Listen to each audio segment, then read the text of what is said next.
Mais on est venu pour encourager notre ami Bachir Fofana, le féliciter surtout pour cette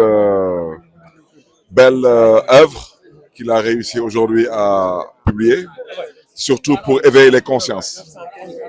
Éveiller les consciences dans un climat délétère, marqué par la manipulation, le mensonge, la suspicion plus ou moins. Et aujourd'hui, je crois que c'est une victoire pour la vérité, une victoire éclatante de la vérité sur le mensonge, parce qu'on a tous vu ici un Premier ministre qui a voulu, soi-disant, blanchir l'actuel directeur de Laser dans un stade. Et aujourd'hui, je crois que les Sénégalais savent où se trouve la vérité. Maintenant, il faut creuser un peu plus loin pour savoir qui a fait quoi. Parce qu'on ne peut pas vivre comme ça en pleine impunité dans une république qui se respecte. Aujourd'hui, il est temps qu'on respecte les Sénégalais. Il est temps qu'on sache aujourd'hui qui a fait quoi et qu'est-ce qui s'est réellement passé.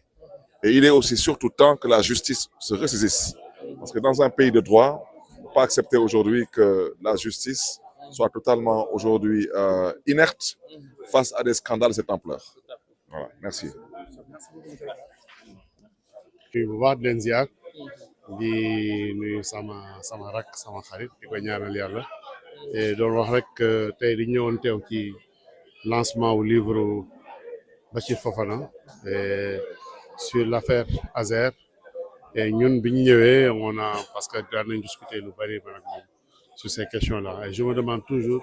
comment est-ce possible et lu tax loolu mën a am ci suñu dëkk bi parce qu'il y a des référents yoo xam ni war nañ ko mën a am te du am yenn impact yi mais comme disait Mamadou Mbodj au Sénégal la démocratie a précédé la citoyenneté. On a commencé à voter à créer des institutions avant de savoir réellement qui nous sommes et dafa jot nag dëkk bi ñu am une sorte d'indignation collective su amee dara ak lu mën a doon fu mu nit ki mën a jógee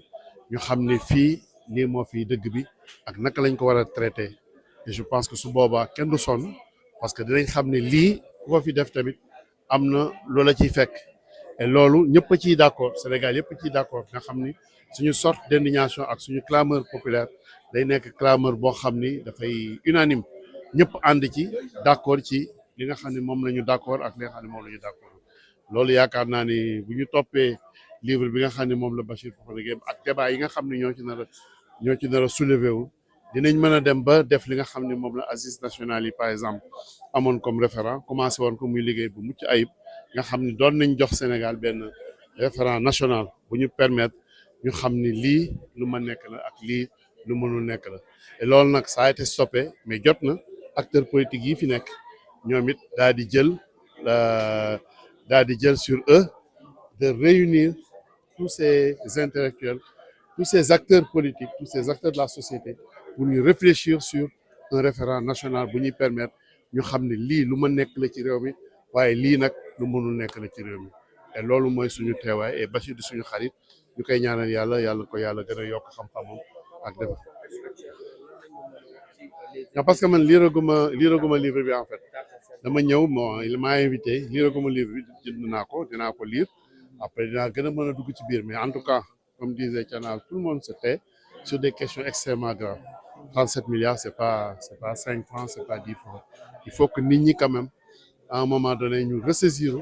et puis dem faire des choses yoo xam ne ëllëg lu am problème yu mel nii dans la semaine qui suit on donne toutes les explications nécessaires et que kenn dëgg bi bañ a réer quoi mais comme fii dëkk bi ñuy wax ni mbamb du fi weesu weer loolu mooy suñu référent ñun mbamb du fi weesu weer ak problème lu mu garaaw en un mois gars yi traité ko mu jeex kenn dootu ci wax loolu nag waratul nekk ci réew mi quoi. Signé, daté et envoyé noonu la ti ouvrage bi tudd benn ouvrage d'enquête la ndaxte nu ma leen ko waxee woon sànq maa la ne woon Manila bi dafa bëri ci coowal Azer bi ak 37 milliards yi tey ñu ne diw wax na ñu ne suba keneen wax na ñu jéem a xool nag lan moo wundu coow li fan la jóge lan moo xew fan la marché bi jóge ñan ñoo ko signé woon yan garantie moo fi nekkoon yoo xam ne amoon na fi waroon nañ taxaw xool ko saytuñu ko problème bu amoon cour suprême ci biir marché bi ak ARCOP diggante ARCOP ak Azer ak yooyu noonu loolu yëpp wax nañ ba wax tamit ci enquête bi lan moo xew ca Espagne ndaxte nan la amee plainte Sénégal noonu la amee plainte Espagne expliqué nañ tamit ñii nga xam ne ñoom la ñuy tudd ci biir mbir mi lan lañ ci wax luñ ci bind lépp nag ñu ngi ko sukkandiku ci ay mbir benn ay documents yoo xam ne source publique la lan la ñuy wax source publique mooy ay décision ARCOP ay décision Cour suprême lu ñu fa bind ndaxte tey jii buñ nee marché bi am na luubal Cour suprême moo ko njëkk a wax Cour suprême moo jël décision boo xam ne le 21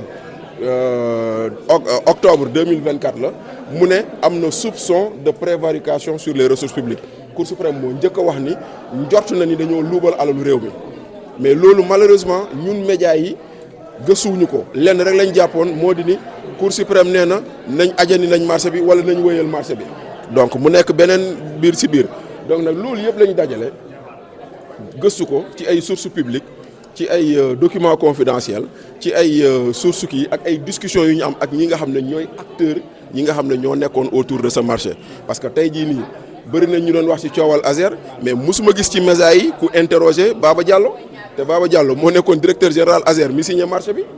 kon nag tey jii nii nag loolu moo fi nekk moo tax nag ñu ne lumière sur les 37 milliards mooy maanaam ñu jéem a xool saytu 37 milliards yi tey le 11 juin 2026 le 11 juin 2024 la ñu décaissé woon xaalis bi mooy maanaam Banque Santander xaalis bi ba mu koy génnee di ko dugal ci compte Aopao Espagne le 11 juin 2024 la woon tey ñaari at après mënuñu la wax village bu ñu taal kon loolu rek scandale la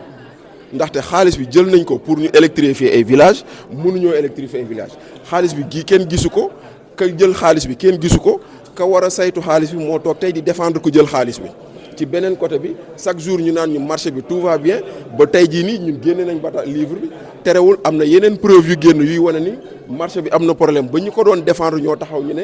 kaay leen ñu taxaw xoolaat mbir mi kon nag ñun luñ ci jubloo luñ ci bëgg mooy mu susciter débat ndaxte buy susciter débat dina tax autorités yi jóg si ndaxte 37 milliards moo gën a bëri fuuf la ñu toppee woon ñi ñu doon tuumal ni dañoo lubal alalu réew mi ci Covid bi ndaxte ci Covid bi boo xoolee ñi nga xam ne seen dañoo jàpp ni xaalis bu ñu géré woon leerul ci 6 milliards la toll te loolu tax na procureur de la République procureur général procureur financier woote conférence de presse ñu ne dañu bëgg a leeral léegi nag lu toll ni 37 milliards bëgguñu koo leeral moo tax nag débat bi dañ ko fiy teg sénégalais yi ñu mën ku si ñëw pour mën koo nu mu tuddati waxtaanee de sorte que à ce que débat bi du doon yaama ne woon mani la mais ñu xool preuve yi xool fait yi xool démarche bi et ku nekk chacun peut en tirer la constitution. ci les différents partis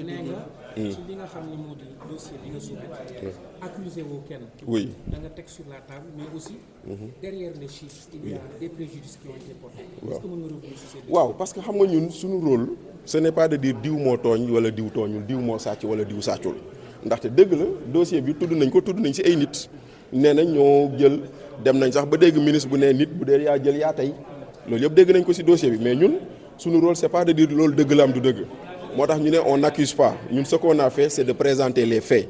wane ni lii moo xew lu tax par exemple ba Banque Santander ne day ñëw Sénégal pour waxtaan ci dossier bi fekk na ni juste bis boobu noonu Cour suprême waroon jël décision ñu ne nañ ajandi décision bi alors que le juridique ou le judiciaire et l'administratif waruñoo laale